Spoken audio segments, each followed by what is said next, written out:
Fala, moçada, gente boa, como é que tá? Tudo bem? Seguinte, sou o professor Jonathan Perotto, sou professor de redação, de gramática, de interpretação, literatura, língua portuguesa em geral. Criei esse canal para que pudéssemos conversar sobre as habilidades do texto do Enem. Então a gente vai falar muito sobre redação, mas também vamos falar da questão gramatical, da questão interpretativa da prova do Enem, da questão da literatura, como ela pode ser usada também em nossos textos, mas não só, como repertório sociocultural de várias outras áreas. A gente vai conversar aqui, eu vou falar de livros que eu já li para vocês e que vocês vão se alimentando desse repertório, desse conhecimento e também vai aí ganhando as dicas de redação para você mandar bem, tá? Nesse ano de 2020. Pessoal, seguinte, tô aqui em casa, estamos em quarentena, né? Todos nós estamos, alguns estão tendo que trabalhar, outros podem ficar em casa. Fiquem, né? Fiquem. Então, é o seguinte, mesmo estando em quarentena, nós estamos aí trabalhando, estamos fazendo alguma coisa, porque senão a gente pira, né? Então, eu gostaria de falar para você o seguinte, enquanto você não pira, estuda a redação comigo, tá bom? Se inscreva no canal, não esquece de se inscrever para que você fique atualizado com tudo que vier, tá bom? Hoje, nessa aula agora, a gente vai falar rapidamente, é um estudo sobre a macroestrutura básica, tá? E um pouquinho, eu vou mencionar um pouco da micro, mas a microestrutura eu vou falar nas próximas aulas passo a passo. Só para você não ficar perdido, professor, o que é macroestrutura e microestrutura do texto dissertativo? Macroestrutura é introdução, desenvolvimento, conclusão. Seria essa a ideia de como o texto dissertativo se divide nessa ideia, nessa noção, tá? Microestrutura, aí é quando nós pegamos a introdução e vamos estudar pedaço por pedaço da introdução, como ela deve ser construída. E também nos outros parágrafos, pedaço por pedaço do desenvolvimento, pedaço por pedaço da conclusão, ok? Então isso seria a microestrutura, e eu gostaria de ajudar vocês. Vou fazer aqui algumas aulas separadas, tá? Primeiro eu vou falar da macro, e depois vou, na sequência, mostrando para vocês a introdução, uma aula só para desenvolvimento e outra só para a conclusão. Não perca, tá bom? Vamos começar. Eu gostaria de dizer que essa aula de macroestrutura, bem como de microestrutura, ela vai ser baseada nos textos nota 1000, tá? Do ano passado, que foi a democratização do acesso ao cinema no Brasil. Nossa, professor, mas como o senhor conseguiu esses textos? Eu consegui esses textos por conta de um documento que foi liberado pelo Lucas Phelps. Felpe. Ai, meu Deus, e agora? Desculpa, Lucas. Então, peguei esse caderno que ele reuniu vários alunos que tiraram nota 1000 e achei melhor mostrar para vocês a estrutura com base na última correção.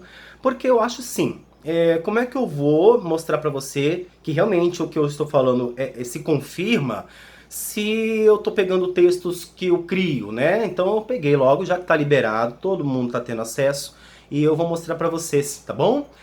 Como funciona, então, com base nos textos que tiraram 1000, que eu acho que esses alunos vão ficar muito felizes porque vai para o manual de orientação ao aluno para a redação de 2020, e é isso. Então, vamos lá. Seguinte, vamos começar. Como é a macroestrutura do Enem? Gente, eu tô olhando para a câmera.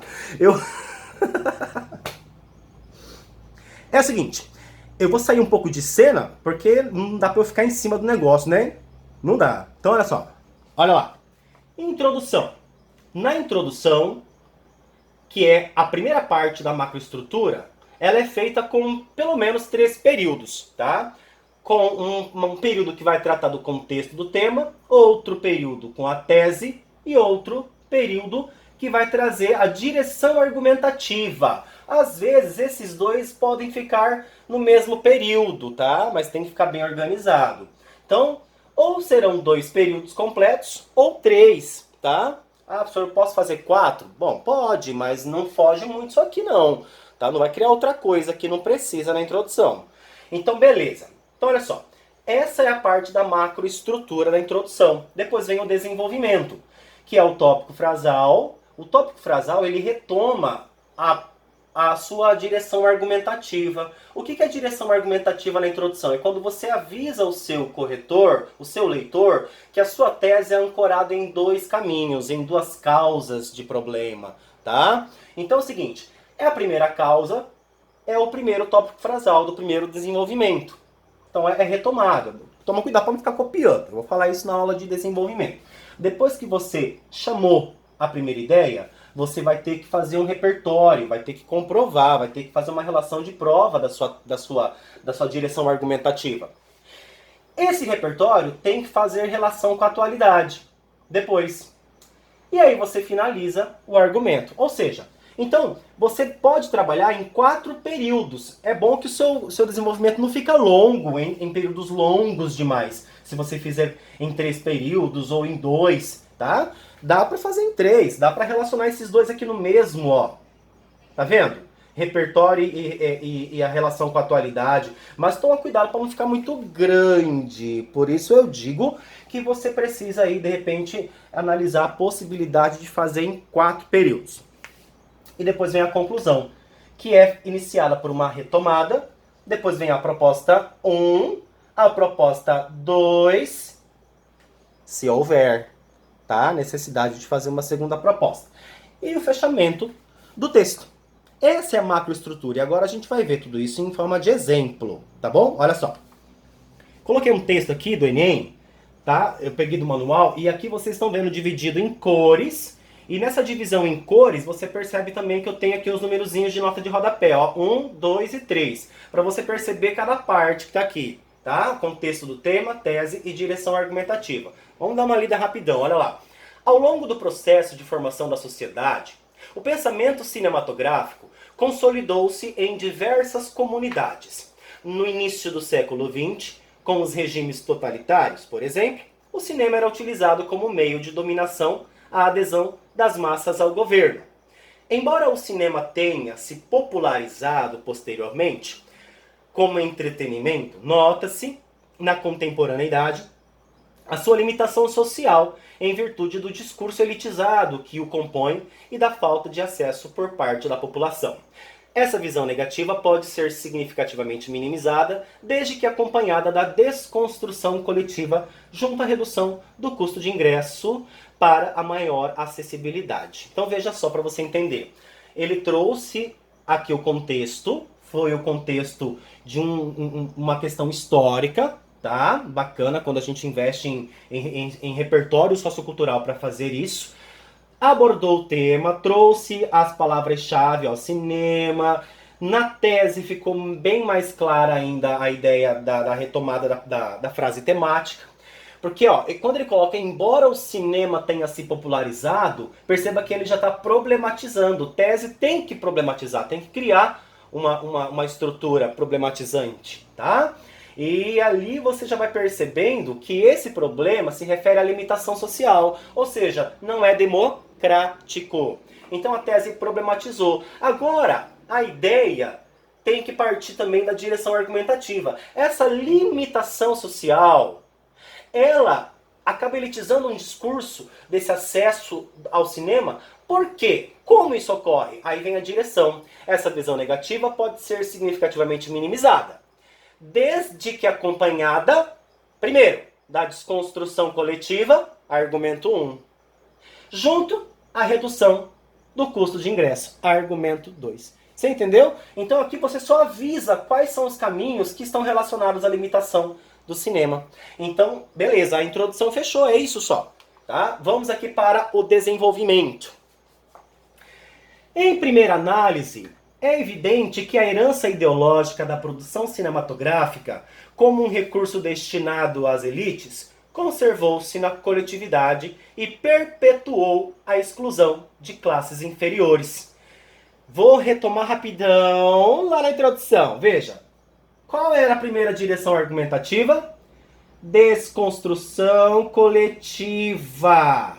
Tá? Vamos dar uma olhada o que seria isso aqui no tópico frasal. É evidente que a herança ideológica da produção cinematográfica, como um recurso destinado às elites, conservou-se na coletividade. Olha a palavra que ele retoma do tópico frasal. Tem que desconstruir essa ideia coletiva de elite, né? Então, foi o caminho argumentativo que ele nos propôs e ele confirmou, tá? Ele não está sendo aí um perdido falando de qualquer outra coisa sobre cinema. Depois do tópico frasal, repertório. Nessa perspectiva, segundo Michel Foucault, filósofo francês, o poder articula-se em uma linguagem que cria mecanismos de controle e coerção, os quais aumentam a subordinação. Terminou o repertório. Agora vamos fazer a relação do repertório e da atualidade. Muito bem. Sob essa ótica, olha o gancho. Constata-se que o discurso hegemônico introduzido na modernidade moldou o comportamento do cidadão a acreditar que o cinema deve se restringir a determinada parcela da sociedade, o que enfraquece o princípio de que todos os indivíduos têm o direito ao lazer e ao entendimento. Olha só. Como funciona essa relação? Você precisa ter a noção de como isso impactou hoje, e isso ainda impacta, e sempre se lembrando de fazer alguma ponte entre o recurso argumentativo utilizado, entre o repertório e o que você vai dizer. Por exemplo, olha só, o poder articula-se em uma linguagem que cria mecanismos de controle. Controle e coerção. Pega essa ideia de Foucault e veja se dá pra gente encontrar essa ideia de controle e coerção. Ó, moldou o comportamento do cidadão. É um discurso hegemônico que controla, que é coercitivo e que molda comportamento, que subordina. Tá vendo, gente? Gente, se você não conseguir fazer isso, você não vai tirar 200 pontos na terceira competência. Isso se chama produção do recurso. Se ele não for produtivo, Ó, finalização do parágrafo. Desse modo, com a concepção instituída da produção cinematográfica como diversão das camadas altas, o cinema adquire o caráter elitista, o qual contribui com a exclusão do restante da população. Então é preciso que haja uma finalização em que você vai fazer o quê? Você vai refletir em um impacto dessa situação de o cinema ser elitizado. Lembre do seu tópico frasal e pense como esse trajeto vai vai trazer consequência, tá? Para o problema discutido na questão. Muito bem, eu vou passar para o próximo e aí vocês vão ver o seguinte. Eu já estou aqui na proposta. Ué, prof, mas não tem 2 argumentos? É que como essa aula só tem interesse de mostrar macroestrutura, tá? Eu vou pular o segundo argumento para a gente terminar e aí você acompanha com mais detalhes em outra aula, tá? Olha só. Depreende-se, portanto, só para explicar para você o seguinte, ó. Eu coloquei aqui proposta, tá? As linhas em que cada elemento da proposta é construído, em que a proposta foi construída, e a microestrutura da conclusão. Ó, de vermelho é breve retomada, de azul, proposta de intervenção, e de verde, fechamento do texto. Tá? Mas se estiverem sublinhados, é porque é este aqui, ó. Então vamos lá. Depreende-se, portanto, a relevância da igualdade do acesso ao cinema no Brasil. Para que isso ocorra, é necessário que o Estado proporcione a redução coerente do custo de ingressos por região, junto com a difusão da importância da produção cinematográfica no cotidiano, nos meios de comunicação, por meio de anúncios, a fim de colaborar com um acesso igualitário.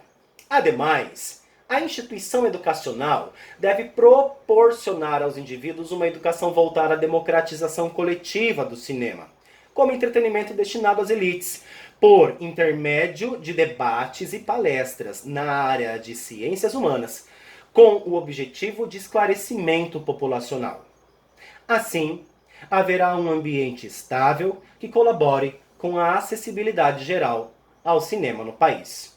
Tudo bem? Como vocês podem perceber, nessa conclusão houve 2 propostas. Uma foi totalmente detalhada, a outra não.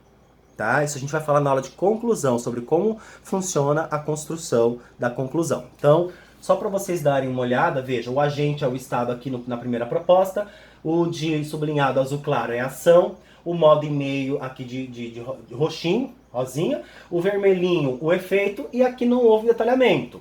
Tem gente que pensa, mas tá aqui o detalhamento. Mas o detalhamento é uma frase acessório. Há coisas ali que eu não posso tirar. Então, prejudica. Então, tudo aquilo que for acessório, que for extra, que pode ser tirado do texto, é detalhamento. Vejamos aqui, ó. Na segunda, ela coloca aqui a instituição educacional, o agente da segunda proposta, a ação, um exemplo, que é o detalhamento, o modo e-mail, que mostra como se realizará, o objetivo, e além disso, o fechamento do texto foi com outro detalhamento, porque é um efeito é um efeito direto, é uma consequência direta desse efeito que apareceu aqui, tá bom? Então, no geral, é assim que se constrói macroestruturalmente uma dissertação argumentativa, tá bom? Até a próxima aula, que a gente vai falar de mais coisas aí. Um beijo pra vocês, curte lá, abraço!